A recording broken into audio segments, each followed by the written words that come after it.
जय जगन्नाथ चलतु आज क्रिस्पी पोटाटो स्नैक्स तैयारी करिबा। प्रथमे आम आलू को चुन चुन करी पतला पतला करी काटी नेबा।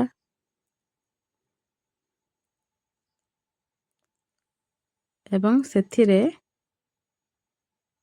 आमे 4 चामच मैदा पकाइबा एवं किछि लंका गुंड पकाइबा, अल्प हळदी गुंड एवं सेथिरे स्वाद अनुसार लूण पकाइबा सहित अल्प परिमाण रे गोलमरिच गुंड पकाइबा एवं सेथिरे कटा जाइथिबा लंका को पकाई अल्प मात्रा पानी पकाई ताको भलो से हाथ रे गोळाई नबा। देखंतु गोळा प्रस्तुत हो गला। एबे ताको गरम तेल रे पकाई छाणीबा।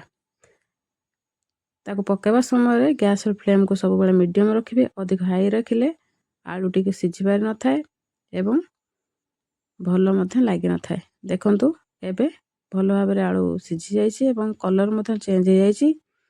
एबे ताको गोटे प्लेट रे काढी नै सेथिरे टमाटो सॉस चिली सॉस पकाई खाइबे। देखिए बहुत टेस्टी लागिबो, कुरकुरे मधे लागिबो। जदि मो रेसिपी आपको भल लगी थाए मो चैनल को लाइक शेयर सब्सक्राइब करने को भूलिबेनि एवं